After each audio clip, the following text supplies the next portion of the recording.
తెలుగు ద్వారా హిందీ నేర్చుకుందాం. ఈ సెషన్లో మనం ఎదుటి వాళ్ళను ఏదైనా క్వశ్చన్ చేయడం ఎలా అంటే నువ్వు ప్రతిరోజు ఇలా చేస్తావా, ఇలా చెయ్యవా అని ఎలా క్వశ్చన్ చేయాలి, అలాగే నువ్వు అబద్ధాలు ఆడవు, ఓకే, నువ్వు క్రికెట్ ఆడవు, ఇలాంటి నెగిటివ్ సెంటెన్స్ ఎలా చెప్పాలి, ఇలాంటి చాలా మంచి విషయాలు నేర్చుకోబోతున్నాం. చాలా చాలా ఇంపార్టెంట్ విషయాలు నేర్చుకోబోతున్నాం. చూద్దాం. ఓకే, నువ్వు ప్రతిరోజు ఆఫీస్కి వెళతావు. ఇది ప్రతిరోజు చేసే పని అనమాట. ప్రతిరోజు చేసే పనుల్ని ఎదుటి వాళ్ళ గురించి మనం చెప్పేటప్పుడు తే హో లేదా తీ హో అనేవి యూజ్ చేస్తాం అనమాట. ఓకే, చూడండి, నువ్వు నువ్వు అంటే తుమ్ అంటాం. తుమ్ నువ్వు, ప్రతిరోజు రోజ్. ఓకే, ఆఫీస్కి ఆఫీస్ని దఫ్తర్ అంటాం లేదా కార్యాలయ్ అని కూడా చెప్పొచ్చు. దఫ్తర్. జాతే హో, మీరు పురుషుడి గురించి మాట్లాడుతుంటే జాతే హో అనాలి. మీరు ఎవరైతే ఆపోజిట్ పర్సన్ స్త్రీ అయితే జాతీ హో అని చెప్పాలన్నమాట. ఓకే, తుమ్ రోజు దఫ్తర్ జాతే హో లేదా జాతీ హో, నువ్వు ప్రతిరోజు ఆఫీస్కి వెళతావు. నువ్వు హిందీ మాట్లాడతావు. తుమ్ నువ్వు, హిందీ హిందీ, బోల్నా అంటే మాట్లాడడం. సో జెంట్ అయితే బోల్తే హో అంటారు, లేడీ అయితే బోల్తీ హో అంటారు. నువ్వు హిందీ మాట్లాడతావు అని చెప్తున్నాం ఎదుటి వాళ్ళకి.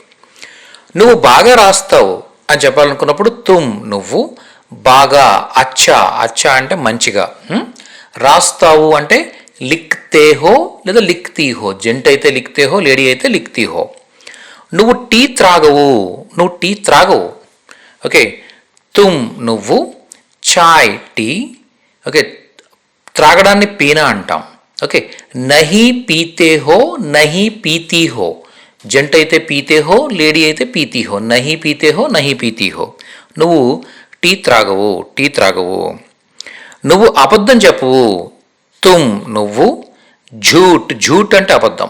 ఓకే, చెప్పవు అంటే బోల్నా అంటే చెప్పడం, బోల్తే హో బోల్తీ హో అంటే చెబుతావు, నహీ బోల్తే హో నహీ బోల్తీ హో అంటే చెప్పవు అని అర్థం అనమాట. అర్థమైందా? తుమ్ ఝూట్ నహీ బోల్తే హో, తుమ్ ఝూట్ నహీ బోల్తీ హో. నెక్స్ట్, నువ్వు స్కూల్కి వెళ్తావా? క్యా.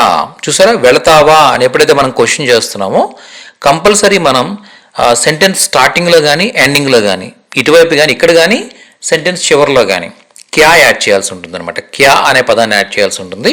ఈ క్యా యాడ్ చేయడం వల్ల ఇది క్వశ్చన్ అవుతుంది ఆటోమేటిక్గా.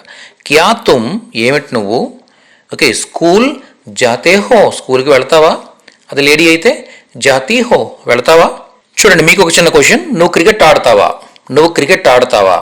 ఇలా ఎదుటి వాళ్ళని క్వశ్చన్ చేయాలంటే ఎలా చేయాలి అనేది మీరు హిందీలో ట్రాన్స్లేట్ చేసి ఈ వీడియో క్రింద కామెంట్స్లో పోస్ట్ చేయండి.